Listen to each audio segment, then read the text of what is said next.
Hello बच्चों, आप सभी का आपके channel learn basic knowledge with Pranjali Singh में स्वागत है। तो बच्चों, आज जो हम आपको पढ़ाएंगे वो है ग्रामर से रिलेटेड। देखो जवान लड़खड़ाए, वो है ग्रामर से रिलेटेड। समझ में आया कि नहीं? तो आज हम लोग ना हम बुक पढ़ेंगे ना कुछ करेंगे। आज हम लोग पढ़ेंगे ग्रामर के बारे में। तो ग्रामर में जो ये क्लास, कौन से क्लास की बुक है? ये क्लास 5th की ग्रामर है, ठीक है। और क्लास 5th की ग्रामर में पहला जो लेसन दिया हुआ है, चैप्टर दिया हुआ है, उसका नेम है द सेंटेंस। समझ में आया कि नहीं? तो सेंटेंस मीन्स क्या होता है? वाक्य। सब जानते हो ना? अब वाक्य हमने हिंदी में पढ़ा है कि नहीं कि वाक्य क्या होता है? वाक्य शब्दों का वह समूह जो कि भाव प्रकट करता है, वो वाक्य कहलाता है। ये चीज़ हमने आपको पढ़ाई है कि नहीं? अगर हम कह दें राम जाता लखनऊ, राम जाता आता लखनऊ कानपुर दिल्ली, ये कोई है वाक्य बन रहा? नहीं बनना। अगर हम पूरा ये बोल दें राम लखनऊ जाता है फिर वहाँ से कानपुर जाता है, तो ये भाव प्रकट हो रहा है कि नहीं? राम लखनऊ जाता है फिर कानपुर जाता है, मतलब कि जब तक पूरा भाव न प्रकट हो तब तक वो वाक्य नहीं कहलाएगा, ठीक है। तो वाक्य क्या होता है? शब्दों का वह समूह, मतलब जब दो या दो से अधिक शब्द मिलकर के कोई निश्चित भाव प्रकट करें तो ही वो वाक्य कहलाएगा, नहीं तो वो नहीं कहलाएगा। तो यही चीज़ आइए हम लोग बुक में पढ़ते हैं, देखते हैं क्या लिखा है। ये देखिए, ये है चैप्टर 1 द सेंटेंस। अब देखो इसमें क्या लिखा है कि ध्यान से पढ़िए। No see brother has, poor the help always, long live may you, your is name what. No नहीं, सी वाह, ब्रदर भाई, हैज पास है, कोई अर्थ निकला? लॉन्ग लिव लंबी उम्र जियो, मे यू आप, ठीक है, कोई अर्थ है। योर इज नेम वॉट, तुम्हारा है नाम क्या? पुअर द हेल्प ऑलवेज, गरीब सहायता हमेशा, कुछ अर्थ नहीं निकल रहा। तो आप निम्न वाक्यों को ध्यान से पढ़िए। शी हैज नो ब्रदर, उसके पास भाई नहीं है। ऑलवेज हेल्प द पुअर, हमेशा गरीबों की सहायता करो। मे यू लिव लॉन्ग, कि आप लंबी उम्र जियो। व्हाट इज योर नेम, आपका क्या नाम है? तो आपने देखा शब्दों के पहले समूह से कोई अर्थ नहीं निकलता, जबकि शब्दों के दूसरे समूहों से अर्थ का बोध होता है, इसे वाक्य कहते हैं। तो बताओ, ये वाक्य है कि ये वाले? नीचे वाले, जिनसे अर्थ निकल रहा है। अब देखते हैं क्या लिखी है डेफिनेशन। द सेंटेंस यानी कि वाक्य, और ये लिखी definition, a group of words which में complete sense is called a sentence, मतलब कि शब्दों का वह समूह जिसका पूर्ण अर्थ निकलता हो वह वाक्य कहलाता है। अभी अभी हमने पहले बताया कि नहीं कि जब वाक्य वही होगा जब पूरा अर्थ प्रकट करेगा। समझ में आया? जैसे फॉर एग्जाम्पल, प्राण मेक्स अ नॉइज, मतलब कि प्राण नाम है, शोर करता है। मेक अ नॉइज मीन्स क्या होता है? शोर करना, और मेक्स अ नॉइज शोर करता है। फिर वंश इज अ गुड बॉय, वंश एक अच्छा लड़का है, ठीक है। तो ये हो गया हमारा सेंटेंस। अब पार्ट्स ऑफ द सेंटेंसेस, वाक्य के अंग। वाक्य के कितने अंग होते हैं? दो। कितने होते हैं? दो। First is subject, second is predicate. समझ में आया कि नहीं? तो सब्जेक्ट क्या होता है? अभी देखो क्या लिखा है। सब्जेक्ट मतलब या तो उसका अर्थ होगा कर्ता या फिर उद्देश्य। तो the subject of a sentence is the noun और pronoun about which something is said. तो सब्जेक्ट मतलब कि कर्ता या उद्देश्य वाक्य का वह भाग, संज्ञा या सर्वनाम होता है जिसके विषय में जो कुछ कहा जाता है। जिसके विषय में कुछ कहा जाता है वो क्या होता है? सब्जेक्ट, ठीक है। For example, Manav learns his lesson daily, Manav अपना पाठ डेली याद करता है। तो कौन याद करता है अपना पाठ? तो किसके बारे में बात करी जा रही? मानव के बारे में, इसीलिए मानव क्या हुआ? मानव हमारा हुआ सब्जेक्ट, ठीक है। फिर there is a beggar at the door, तो क्या हो जाए? एक भिखारी है कहाँ पर? दरवाजे पर। अब वहाँ इसमें सब्जेक्ट क्या होगा? देयर। अब कह दो दीदी बेकार होगा, बेकार के बारे में बात करिए, नहीं, जो देयर लिखा है इंग्लिश में, इज के पहले, हेल्पिंग वर्ब के पहले जितना पार्ट होगा वो हमारा सब्जेक्ट होगा। समझ में आया? हेल्पिंग वर्ब जानती हो ना, is, am, are, was, were, has, have, इसके पहले जितना पार्ट लिखा होगा वो हमारा सब्जेक्ट होगा। और हेल्पिंग वर्ब से लेकर जितना पार्ट बाद में लिखा होगा वो हमारा होगा प्रेडिकेट। ठीक है, अब देखो प्रेडिकेट क्या होगा। फिर predicate is the part of a sentence which tells something about the subject. वाक्य का वह भाग जो कर्ता के विषय में कुछ बताता है उसे क्या कहते हैं? विधेय। अब यहाँ पर क्या मानव के बारे में क्या बताया जा रहा है कि मानव अपना पाठ याद करता है। ठीक है, अब इसमें क्या होता है कि दरवाजे पर एक भिखारी है। ठीक है, उपयुक्त वाक्यों में आए रंगीन शब्द देखो ये, अब इसमें देखो प्रेडिकेट में द स्टार्स ट्विंकल, तो ट्विंकल मीन्स चमकना, चमकते हैं। इस तारे क्या करते हैं? चमकते हैं। तो तारे के विषय में क्या बताया जा रहा? तारों के विषय में वो चमक रहे हैं, इसलिए ट्विंकल क्या हुआ हमारा? Predicate. The little child cried, तो बच्चा क्या कर रहा है? छोटा बच्चा क्या कर रहा है? रो रहा है। तो क्राइड से लेकर या इसके बाद भी जो कुछ लिखा होता वो हमारा होता प्रेडिकेट। ठीक है, काइंड ऑफ सेंटेंसेस। अब वाक्य के कितने प्रकार होते हैं? वाक्य के होते हैं 5 प्रकार। कौन कौन से? तो सब पहला होता है हमारा असर्टिव सेंटेंस। क्या होता है? असर्टिव सेंटेंस और स्टेटमेंट, साधारण कथन या फिर वाक्य। सेकंड होता है हमारा इंट्रोगेटिव सेंटेंस। थर्ड हमारा होता है इंपरेटिव सेंटेंस। फोर्थ हमारा होता है एक्सक्लेमेटोरी सेंटेंस। फिफ्थ हमारा होता है ऑप्टेटिव सेंटेंस। तो वन बाय वन चलिए पढ़ते हैं। असर्टिव सेंटेंस क्या होता है? द सेंटेंस विच स्टेट्स और डिस्क्राइब्स थिंग्स और reports event is called an assertive sentence और स्टेटमेंट। एक वाक्य वह है जो वस्तुओं के संबंध में बताता है अथवा घटना की जानकारी देता है, वह साधारण कथन या वाक्य या कथन कहलाता है।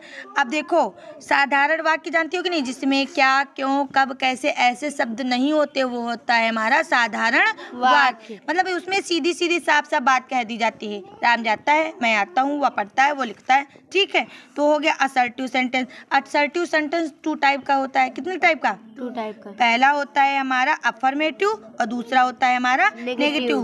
तो ये ना कहना कि असर्टिव में नेगेटिव नहीं आएगा। नेगेटिव भी तो एक सीधी बात होती है, मैं नहीं खाता हूँ, ये इसमें कोई संशय वंशय तो है नहीं। ठीक है, मैं खाता हूँ, मैं नहीं खाता हूँ, तुम जाते हो, तुम नहीं जाते हो, मतलब पूरा भाव तो प्रकट हो रहा है। ठीक है, तो ये क्या होगा हमारा असर्टिव सेंटेंस।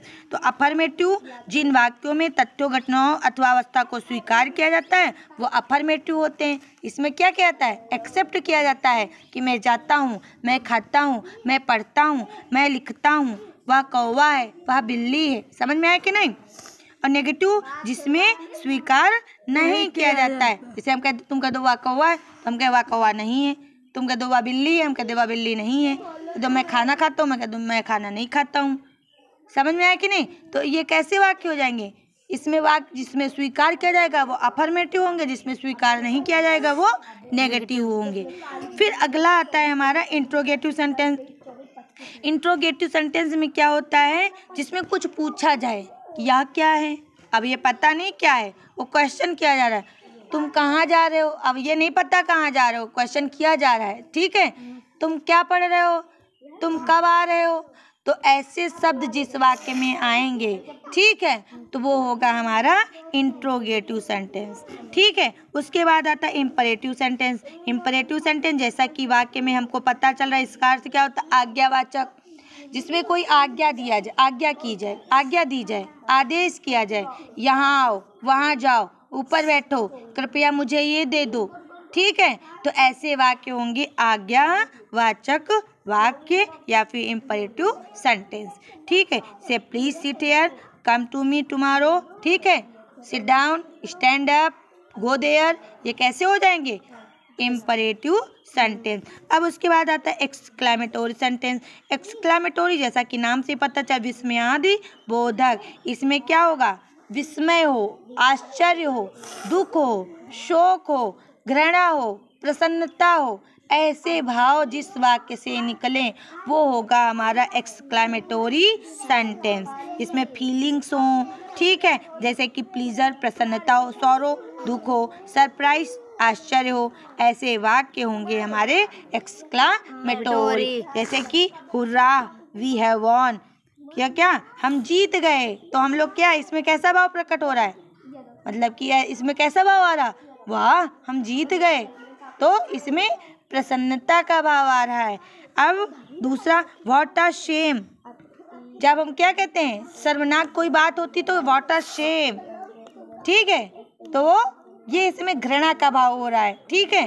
जैसे हम कहते हैं कि व्हाट, जैसे हम कहते हैं ओह, ऐसे जब ओह बोलते हैं तो कैसा होता है, ओह आश्चर्य होता है कि नहीं, जैसे कहते हैं वाओ, तो इसमें भी आश्चर्य होता है कि नहीं, कोई चीज़ अच्छी लगती है तो हम कैसे बोलते हैं वाओ कितना अच्छा है, ठीक है, तो ऐसे वाक्य होंगे एक्सक्लेमेटोरी। उसके बाद आता है ऑप्टेटिव। ऑप्टेटिव जैसा कि नाम से पता चल रहा, कामना सूचक, इच्छा सूचक, तो इसमें क्या होगा कि हम किसी की, जैसे कोई इसमें विश जाहिर की जाती है, जैसे कि लंबी उम्र जियो, भगवान करे तुम पास हो जाओ, ठीक है, भगवान करे, भगवान तुम्हारी सहायता करे, भगवान तुमको खूब बुद्धि दे, तो ऐसे वाक्य होंगे इच्छा सूचक, वो किस में आएंगे ऑप्टेटिव सेंटेंस में।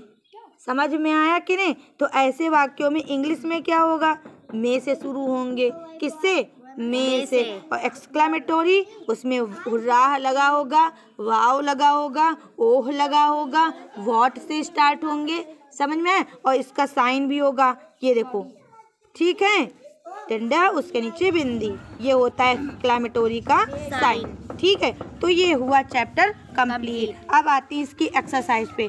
तो पहला क्या लिखा है, इसमें अरेंज करना है, शब्दों को उचित क्रम में रखकर वाक्य बनाइए। तो हमको देखो लिखा है ग्रास ईट द कैटल, तो ग्रास घास, ईट खाते हैं, द कैटल पशु, तो पशु घास खाते हैं कि घास खाते हैं, पशु घास खाते हैं। अच्छा, पशु घास खाते हैं, तो द कैटल ईट ग्रास।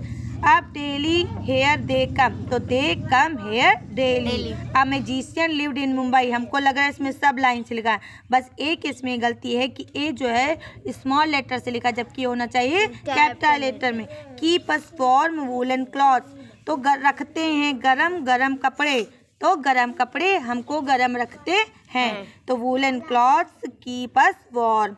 अब उद्देश्य वाक्यों को उचित क्रम में रखिए। अब इसमें क्या है, सब्जेक्ट, ये इधर प्रेडिकेट लिखा हुआ है और सब्जेक्ट इसको अरेंज करके फिल करना है। क्या लिखा, a little, a girl little, तो आ गर्ल लिटिल होता है कि a little girl is playing in the garden. A pen red नहीं होगा, a red pen is on the table. Sister younger my, तो my younger sister dances well. Elder my elder brother teaches me. A man rich नहीं, a rich man lived in this town, ठीक है। तो ये हो गया किसका, subject का अरेंज करना, सब्जेक्ट को अरेंज करके इसमें फिल करना।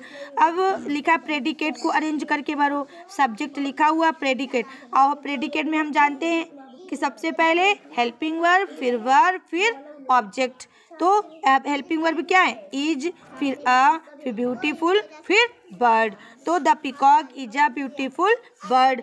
अब उसके the principal him prize give नहीं, the principal give him prize. Mohan kid a snack, my brother give me a camera. The teacher appointed monitor Rahul, ठीक है, या the teacher appointed Rahul monitor, ठीक है। Her brother wrote a letter. तो अब इसके बाद क्या है, वाक्यों में कर्ता को गोले में कीजिए और विधेय को रेखांकित। कर्ता मतलब सब्जेक्ट में गोला बनाना है और जो प्रेडिकेट है उसमें हमको अंडरलाइन करना है। तो द सन, तो सन हो गया हमारा सब्जेक्ट, द सन में गोला, सेट्स इन द वेस्ट, ये हो गया प्रेडिकेट। अब ब्लैक स्नैक हो गया हमारा subject, was in the Bush. अब ब्लैक स्नैक हो गया सब्जेक्ट, इसमें हम करेंगे गोला, वॉज इन द बुश वो करेंगे हम अंडरलाइन। सम ब्लैक बर्ड्स हो जाएगा हमारा subject, were flying predicate. My old friend हो जाएगा subject, came yesterday predicate. A brave boy subject, saved a child predicate. ठीक है। She subject, want to be a doctor predicate. I subject, am an honest boy predicate. It subject, is a sin to kill animals हो जाएगा predicate. समझ में आया कि नहीं? Helping verb के पहले जितना पार्ट हो वो सब्जेक्ट होता है, हेल्पिंग वर्ब से लेकर जितना बाद का पार्ट वो होता है प्रेडिकेट। समझ में आया कि नहीं? सब सेंटेंस के कितने पार्ट होते हैं? 2। एक होता है सब्जेक्ट और दूसरा होता है प्रेडिकेट। सब्जेक्ट होता है जिसके विषय में कुछ कहा जाता है, जिसके विषय में बात की जाती है, या अगर हम कौन शब्द लगाकर बात करें कि जैसे हम कहते हैं, एक ले लो, the sun sets in the west. कौन पश्चिम में अस्त होता है? कौन पश्चिम में अस्त होता है? सूर्य। तो अब निकल के आएगी नहीं, सूर्य के बारे में बात हो रही। तो जब कौन क्वेश्चन करेंगे, कौन क्वेश्चन लगाकर हम आंसर पाने की कोशिश करेंगे तो सब्जेक्ट आंसर निकल के आएगा। ठीक है। तो ये हो गया हमारा सेंटेंस के बारे में। और अब करते हैं वीडियो का द एंड। तब तक के लिए बाय बाय, धन्यवाद।